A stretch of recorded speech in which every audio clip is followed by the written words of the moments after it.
సత్యాన్వేషణ టీవీ కార్యక్రమమునకు స్వాగతం. మీ జీవితంలో శాంతి లేదా? మీ జీవితమును ప్రయాసతో బతుకుచున్నారా? రండి, యేసు మిమ్మును ఈ బాధల నుండి విడిపించును, సత్యము మిమ్మును స్వతంత్రులుగా చెయ్యును. ఈ కార్యక్రమమును వీక్షించటం ద్వారా ప్రభువు దీవెనలు పొందండి. మన ప్రభువును రక్షకుడైన యేసు ప్రభువారి ప్రశస్త నామమున మీకు అందరికీ శుభాలు తెలియచేయుచున్నాం. సత్యాన్వేషణ అను ఈ యొక్క కార్యక్రమములను మీరు ప్రతి వారం వీక్షిస్తున్నారని నమ్ముచు మిమ్మల్ని బట్టి దేవుని స్తుతిస్తూ ఉన్నాం. ఈ యొక్క కార్యక్రమాలు లేకపోతే మేము బోధించు దేవుని వాక్యము మీకు దీవెనకరముగా ఆశీర్వాదకరముగా ఉన్నదని విశ్వసిస్తూ దాన్ని బట్టి దేవునికి వందనాలు. అలాగనే ప్రియులరా, మీకు ఏ విధముగా ఈ యొక్క కార్యక్రమాలు ఉపయోగకరంగా ఉన్నాయి, ఏ విధమైన మేలులు ఈ కార్యక్రమాలు మీకు తీసుకుని వస్తున్నాయి అనే విషయాలు మీరు కానీ మాకు తెలియపరిచినట్లయితే మేము ఎంతో సంతోషిస్తాం మిమ్మల్ని బట్టి. అలాగనే ఈ యొక్క కార్యక్రమములను మేము చేయుటలో ఉన్నటువంటి ప్రయాసలు మాకు సంతోషముగా మార్చబడతాయి. కనుక దయచేసి మీ యొక్క వ్యక్తిగత అభిప్రాయాలు మాకు మేము చూపించేటువంటి ఫోన్ నెంబర్కి మీరు తెలియపరచుట ద్వారా మీరు మమ్మల్ని సంప్రదించాలని కోరుతున్నాం. అలాగనే ప్రియులరా, 1-2 ప్రకటనలు కూడా మీరు గమనించాలని మనం చేస్తున్నాం. ఎవరైనా దేవుని జ్ఞానములు ఎదగాలని, ఎవరైనా దేవుని వాక్యాన్ని మరింతగా తెలుసుకోవాలని, అలాగే బైబిల్ గురించినటువంటి విషయాలు మాకు కావాలి అని కానీ మీరు కానీ ఆలోచించినట్లయితే అటువంటి వారికి మా దగ్గర ఉచిత బైబిల్ కోర్స్ ఉన్నది. Truth and freedom Bible correspondence course ఉన్నది. దాని గురించిన వివరాలు ఇక్కడ స్క్రోలింగ్లో కూడా మీకు కనబడతాయి. కనుక మీరు ఎవరైనా ఈ పుస్తకం మాకు కావాలి, మేము దీన్ని చదువుతాం అని అంటే, ఇది 25 పాఠాలు కలిగినటువంటి పుస్తకం. ప్రతి పాఠం చదివిన తర్వాత ఒక ప్రశ్న పత్రాన్ని మీరు పూర్తి చేయవలసి ఉంటుంది. అలాంటి 25 పాఠాలను మీరు పూర్తి చేసి ఆ ప్రశ్న పత్రాలు పూరించినటువంటి వాటిని మీరు కానీ మాకు పంపితే మేము మీకు చక్కని సర్టిఫికేట్ పంపగలం. అదే సేవకులు, దైవ సేవకులు మీ సంఘంలో ఓ 10 మంది, ఓ 15 మంది, ఓ 25 మంది ఉన్నారు చదువుకున్నటువంటి పిల్లలు, లేకపోతే చదవగలిగినటువంటి స్త్రీ పురుషులు ఉన్నట్లయితే మేము మీకు ఎన్ని పుస్తకాలు కావాలంటే అన్ని పుస్తకాలు ఉచితంగా పంపగలం. అలాగే మేము మిమ్మల్ని దర్శించగలం. కనుక ఈ యొక్క కార్యక్రమాన్ని వీరు గ్రహించి దీనిని మీరు మీ సంఘ అభివృద్ధి కొరకు మీరు వాడుకోగలరు. కనుక వీటి విషయమై మీరు సంప్రదించండి. అలాగే ఎవరైనా మీ సంఘాలలో కానీ మీ కుటుంబాల్లో కానీ ఎవరైనా మరి బైబిల్ తరగతులు మాకు కావాలి అని మీరు కానీ అనుకున్నట్లయితే మీరు మమ్మల్ని సంప్రదించగలరు. మేము రాజమండ్రిలో ఒక బైబిల్ ట్రైనింగ్ సెంటర్ మేము కలిగి ఉన్నాం. కనుక ఈ ట్రైనింగ్ సెంటర్కి మేము మిమ్మల్ని ఆహ్వానిస్తున్నాం. మీకు బస్సు కానీ అలాగే వసతి కానీ ఉచితంగా ఏర్పాటు చేస్తాం. మీరు కానీ పూర్తిగా పరిచర్యకు మిమ్మల్ని మీరు సమర్పించుకుంటే మీరు మమ్మల్ని సంప్రదించగలరు.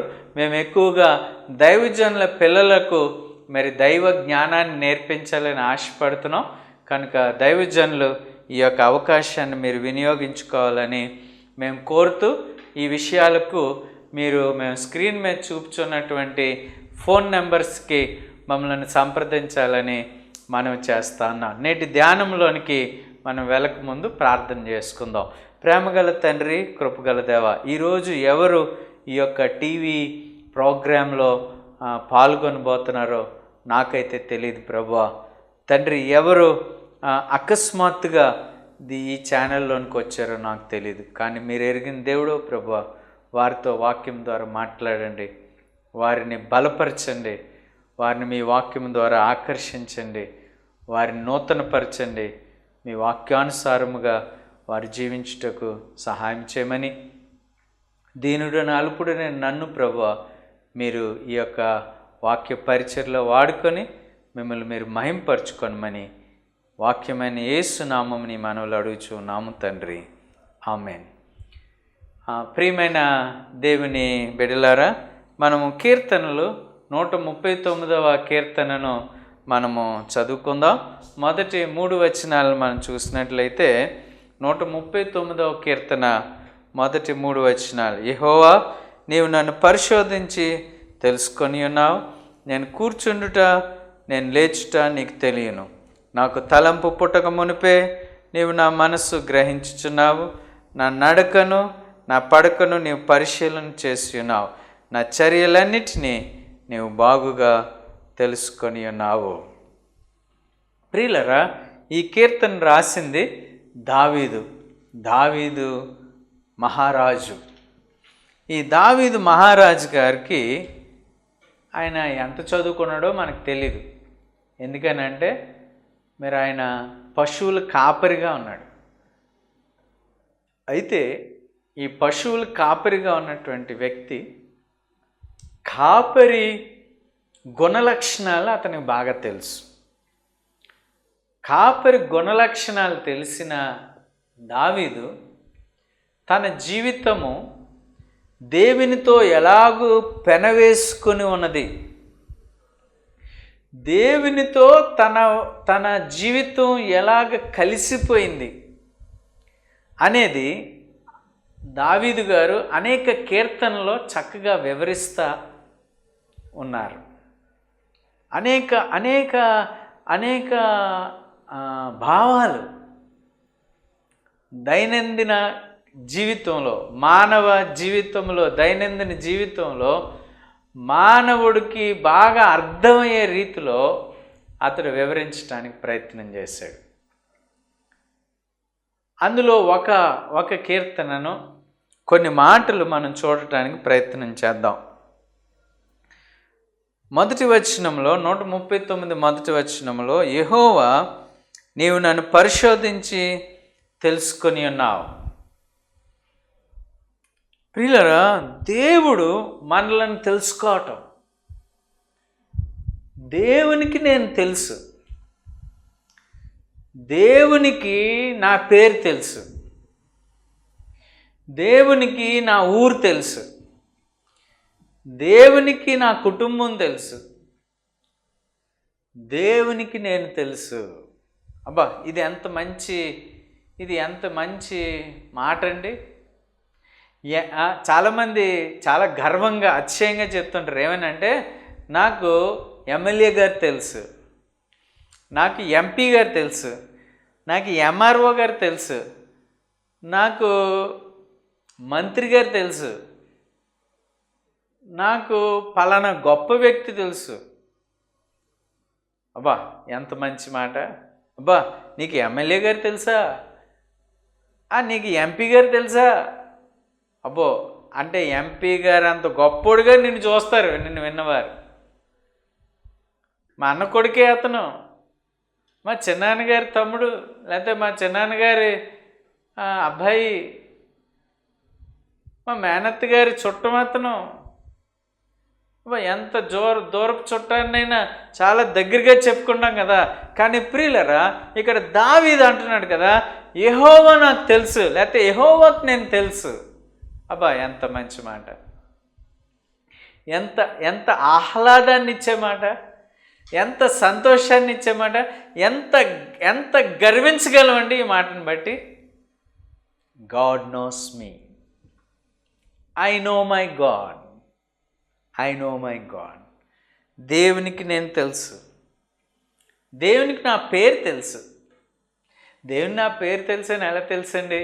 ప్రియులరా, లూకాసు వార్త 19వ అధ్యాయంలో యేసు ప్రభు వారు యెరికో పట్టణంలోనికి వెళ్తున్నప్పుడు ఆయన జనసందోహం ఆయన చుట్టూ ఉన్నదని జక్కయి అనేటువంటి పొటివాడు చెట్టెక్కి, మేడిపండు చెట్టెక్కి, మేడి చెట్టెక్కి యేసుని చూడాలని అతను చూస్తున్నప్పుడు యేసు ప్రభు వారు ఆ చెట్టు కింద ఆగి ఏమన్నారంటే, జక్కయ్య కిందకి దిగిరా అన్నారు. అప్పటి వరకు జక్కయ్యకి యేసు ప్రభు వారు ఎప్పుడూ తారసపడలేదు. యేసు ప్రభు వారు ఎప్పుడు జక్కయ్యని కలుసుకోలేదు. కానీ యేసుకి జక్కయ్య అనేవాడు ఒకడు ఉన్నాడు. వాడు ఇప్పుడు ఈ చెట్టు మీద ఉన్నాడని యేసు ప్రభు వారికి తెలుసు. యేసు ప్రభు వారికి తెలుసు, దేవునికి తెలుసు. అలాగే ప్రియులరా, యోహాను సువార్త మొదటి అధ్యాయంలో నతనీయేలు అనేటువంటి ఒక వ్యక్తి గురించి యేసు ప్రభువారు చెప్తూ, నతనీయేలు నువ్వు పలానా చెట్టు దగ్గర ఉన్నప్పుడే నాకు తెలుసు నువ్వు. వా జక్కయ్య నువ్వు చెట్టు మీద ఉన్నావు, నతనీయేలు నువ్వు చెట్టు కింద పలానా చెట్టు కింద ఉన్నావు, నేను గ్రహించాను నిన్ను, నువ్వు నాకు తెలుసు.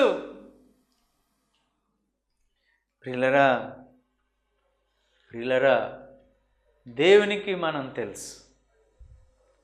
దేవుడు మనకి తెలిసినవాడుగా ఉన్నాడు. God is not the God of the Bible is not a strange God. దేవునికి మనం ఏమీ చెప్పవలసిన పని లేదు. ఈ నతనీయేలు ఉదంతాన్ని మనం చూస్తే మొదటి యోహాను సువార్త మొదటి అధ్యాయంలో మనం ఈ విషయాలు మనం గమనించవచ్చు. నతనీయేలు యేసు ప్రభువారు పరిచయం. ప్రియులారా, యేసు ప్రభువారు అంటున్నారు మొదటి అధ్యాయం 48వ వచనం యోహాను సువార్త, నన్ను నీవు ఎలాగూ ఎరుగుదువని నతనీయేలు ఆయనను అడుగగా, యేసు ఫిలిప్పు నిన్ను పిలవక మునిపే నీవు అంజూరపు చెట్టు కింద ఉన్నప్పుడే నిన్ను చూచితినని అతనితో చెప్పాను. దేవుడు చూచాడు, యేసు ప్రభువారు చూచాడు. ప్రియులరా, నేను ఎక్కడికైనా ఉద్యోగానికి ఇంటర్వ్యూకి వెళ్తే రాస్తాను, నా పేరు సివి బయోడేటా అంటాం మనం. అంటే నా గురించిన వివరాలు, ప్రొఫైల్ ఉంటుంది. అందులో ఏమేమి ఉంటాయి? నా పేరు, నా తండ్రి పేరు, నేను పుట్టినరోజు, నా అడ్రస్, నా ఫోన్ నెంబరు, నా చదువు, నా అనుభవం, ఇవన్నీ నేను ఆ కంపెనీ వాడికి చెప్తే ఆ కంపెనీ వాడు వాటన్నిటినీ చూసి ఆ కంపెనీ వాడు ఆ ఉద్యోగానికి పనిచేస్తాను లేదో కొన్ని ప్రశ్నలు వేసి అప్పుడు తీసుకుంటాడు. కానీ ఈ దేవుడు అలాంటి ప్రశ్నలు వేయక్కర్లేదు. ఈ దేవునికి అలాంటి కాగితం అక్కర్లేదు. ఈ దేవునికి బయోడేటా మనం సమర్పించుకోక్కర్లేదు. ఎందుకనంటే ఆయన నిన్ను ఎరిగి ఉన్నాడు, ఆయన నిన్ను తెలుసుకొని ఉన్నాడు. ఇర్మియాలో మొదటి అధ్యాయం 5వ వచనంలో అంటాడు కదా, గర్భంలో తల్లి గర్భంలో నీవు రూపింపబడక మునిపే ఇర్మియా ఐ నో యూ, నువ్వు నాకు తెలుసు, నువ్వు నాకు తెలుసు. దావీదు అంటున్నాడు ప్రియులారా ఇక్కడ, యెహోవా నీవు నన్ను పరిశోధించి తెలుసుకొని ఉన్నావు. చాలామంది అనుకుంటారు దేవుడు నన్ను చూడట్లేదు, దేవునికి నేను తెలీదు, నేను చీకట్లో ఏం చేస్తున్నానో దేవునికి తెలీదు, నేను ఆఫీస్లో ఏం చేస్తున్నాను దేవునికి తెలియదు, నేను బస్సులో వెళ్తున్నప్పుడు ఏం చేస్తున్నానో దేవుడికి తెలీదు, లేకపోతే స్కూల్లో కాలేజీలో ఏం చేస్తున్నానో, భార్య లేనప్పుడు భర్త లేనప్పుడు భార్య, వారికి తెలీదు, వాళ్ళు చూడలేదు వీళ్ళు చూడలేదు, కానీ దేవుడు చూస్తున్నాడు. నేను దేవునికి నువ్వు తెలుసు, నిన్ను పరిశోధించి ఆయన తెలుసుకున్నాడు, ఆయన నిన్ను పరిశోధించి నిన్ను గ్రహించాడు. అర్థమైందా ప్రియులరా? తెలుసా దేవుడికి నువ్వు తెలుసని నీకు తెలుసా? చాలామందికి తెలీదు. దేవుడు ఎక్కడో ఉన్నాడు, ఆయన నన్ను చూడలే, ఆయనకి నేను చెప్పే అబద్ధాలు ఏమైనా పడతాయి. బైబిల్ జ్ఞానంలో ప్రియులరా, బైబిల్ దైవ జ్ఞానంలో ప్రియులరా, దైవ జ్ఞానంలో దేవునికి ఒక చక్కని గుణ లక్షణాలు ఉన్నాయి. ఆయన సార్వభౌముడు, ఆయన సర్వవ్యాపి, ఆయన సర్వజ్ఞుడు, ఆయన సర్వంతర్యామి. ఆయన ఇక్కడుంటే అక్కడ ఉండలేడు, అక్కడ ఉంటే ఇక్కడ ఉండలేడు అనేటువంటిది కాదు. ఆయన చూపు ఎక్కడికైనా నతనీయేలుతో చెప్పినట్లు, యేసు ప్రభువా నీవు ఆ చెట్టు కింద ఉన్నప్పుడే నేను నిన్ను చూచాను అన్నట్లు ప్రియులరా, నీవు ఎలాంటి స్థితిలో ఉన్నా, నువ్వు ఎక్కడ ఉన్నా, నువ్వు ఏం చేస్తున్నా, నువ్వు ఎలాంటి పరిస్థితుల్లో ఉన్నా దేవుడు నిన్ను చూచుచున్నవాడు. దేవునికి నువ్వు తెలుసు. నీకు తెలుసా ఆ విషయం? దేవుడికి నువ్వు తెలుసని. ప్రియులరా, ఇక్కడ ఏమన్నాడంటే, నేను కూర్చుండుట నేను లేచుట నీకు తెలియను. ప్రియులరా, ఇప్పుడు కానీ మీరు చూస్తున్నట్లయితే మీరు ఈరోజు ఎన్నిసార్లు లేచారో కూర్చున్నారో మీకు తెలుసా? కానీ దేవునికి తెలుసు. దేవునికి తెలుసు మీరు ఎన్నిసార్లు లేచున్నారు కూర్చున్నారు. అంటే దీని అర్థం ఏంటి? దేవునికి ఇంకా పనేమి లేదా? నువ్వు ఎన్నిసార్లు లేచావు, ఎన్నిసార్లు కూర్చున్నావు, ఎన్నిసార్లు పరుగులు పెట్టావు, ఎంతసేపు నిద్రపోయావు, ఇయే దేవుడు కౌంట్ చేసుకుంటూ కూర్చుంటాడా?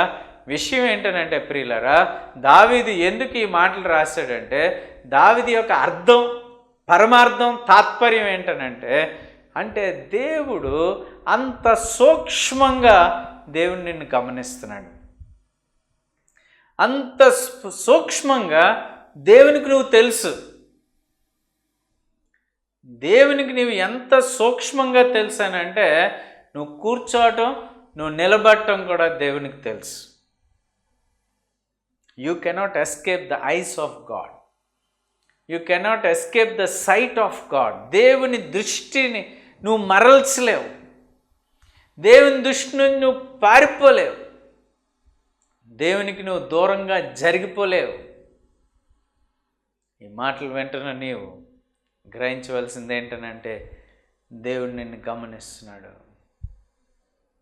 దేవుడు నిన్ను చూస్తున్నాడు. దేవుడు నిన్ను అర్థం చేసుకోవటానికి దేవుని కన్నులు నిన్ను వెతుకుచున్నవి. నిన్ను పరిశోధిస్తున్నాడు దేవుడు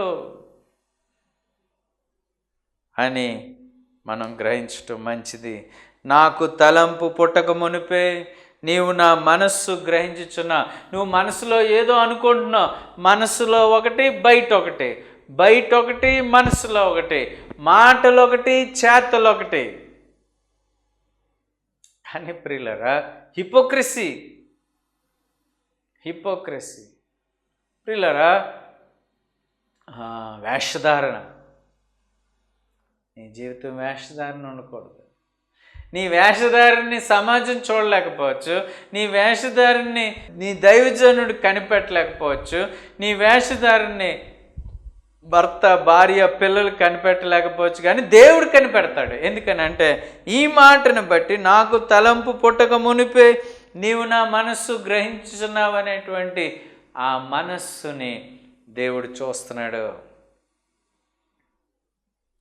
ప్రియులరా, స్కానింగ్ మెషిన్లో మన అవయవాల యొక్క రోగాల్ని నిర్ధారిస్తాయి, చూస్తాయి, ప్రింట్ రూపంలో ఇస్తాయి. ఒక ఎంఆర్ఐ స్కాను, ఒక సిటీ స్కాను, ఒక ఎక్స్రే, ఒక అల్ట్రాసౌండ్ స్కానింగ్, ఇవన్నీ కూడా. కానీ దేవుని దగ్గర హృదయాన్ని, మనస్సుని, తలంపుల్ని, ఆలోచనల్ని స్కానింగ్ చేసే మెషిన్లు ఉన్నాయి దేవుని దగ్గర. దేవుని దగ్గర మానవుడి దగ్గర లేని స్కానింగ్ మెషిన్లు ఉన్నాయి. ఆయన స్కానింగ్లో నీ ఆలోచనలు కనిపెడతాడు, నీ తలంపులను కనిపెడతాడు. నువ్వు ఎంత యథార్థంగా ఉన్నావు, నువ్వు ఎంత మంచిగా ఆలోచిస్తున్నావు, నువ్వు ఎంత పరిశుద్ధమైన ఆలోచనలు కలిగి ఉన్నావు. దేవుడు నీతో మాట్లాడుతున్నాడు ఈ సమయంలో. దేవుడిని ఆత్మీయతను, నీ పరిశుద్ధతను, దేవుడిని యొక్క యథార్థతను ఈ సమయం పరీక్షిస్తే, ఆయన స్కానింగ్లోనికి నువ్వు వెళ్తే ఎంత మంచిగా బయటకు వస్తుంది నీ రిపోర్ట్. గమనించాలి. మన దేవునికి కళ్ళు, చూచే కళ్ళు, మాట్లాడే నోరు, వినే చెవులు, అర్థం చేసుకునే హృదయం, స్పందించే లక్షణం మన దేవునికే సొంతం, మన యేసయ్యకే సొంతం. పరిశుద్ధాత్మ దేవునికే ఇది సాధ్యం. అలాంటి దేవుడు నీకు అంటున్నాడు కదా, నీకు తలంపు పుట్టక మునిపే నేను నీ మనస్సుని ఎరిగి ఉన్నాను. జాగ్రత్త సుమా, జాగ్రత్త సుమా. ఇక ముందుకు చదివితే ప్రియులరా, 3వ వచనం, నా నడకను నా పడకను నీవు పరిశీలన చేసి ఉన్నావు. నా నడకేంటి, నా పడకేంటి? ప్రియులారా, నా నడకేమో బహిరంగ జీవితం, నా పడకేమో నా ఆంతరంగిక జీవితం. నా నడక అందరికీ తెలిసే నడక, బహిరంగం. Private life, public life.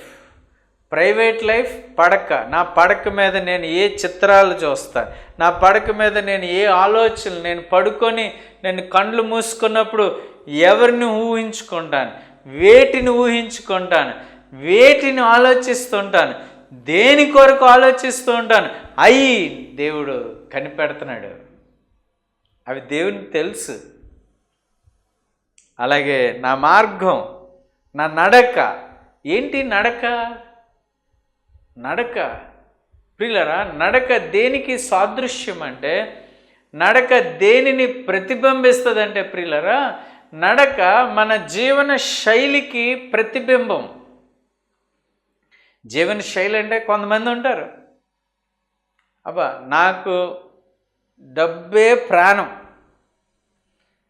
డబ్బులు ఇస్తే నేను ఏ పనైనా చేస్తాను, డబ్బుల కొరకు నేను ఏ మోసమైనా చేస్తాను.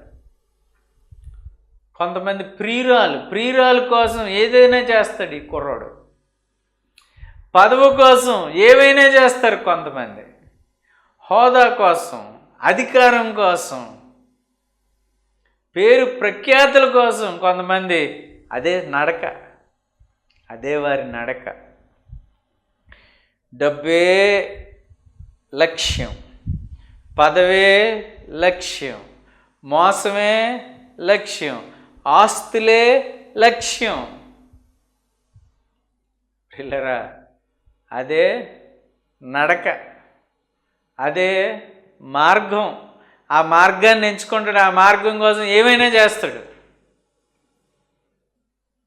పిల్లరా, నిజామని దేవుడు మాట్లాడుతున్నాడు కదా దావీదు కీర్తన ద్వారా, నా నడకను నా పడకను నీవు పరిశీలన చేసి ఉన్నావు. దేవుడు నా నడకను నా పడకను పరీక్షిస్తాడు. ఆ పరీక్షలో నేను పాస్ అవ్వగలనా? ఆ పరీక్షలో నేను సిగ్గుపడనక్కర్లేని వాడిగా ఉంటానా? లేకపోతే సిగ్గుతో కళ్ళు మేసుకొని దొరికిపోయినరా బాబు ప్రభు దగ్గర అని నేను తలను వంచుకుంటానా? సిగ్గుపడతానా? నీ చర్యలన్నిటినీ, నా చర్యలన్నిటినీ నీవు బాగుగా ఆయన నా చేతి పనులు నీకు తెలుసు. ఏమేమి తెలుసు ప్రియులరా?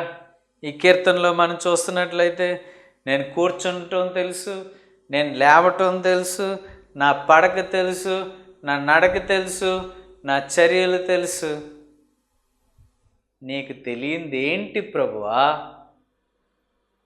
ఎంత గొప్ప అవగాహన గొర్రెల కాపరిగా ఉన్న దావీదుకి. ఎంత గొప్పగా తన జీవితాన్ని పెనవేసుకోవటానికి ప్రయత్నం చేస్తున్నాడు.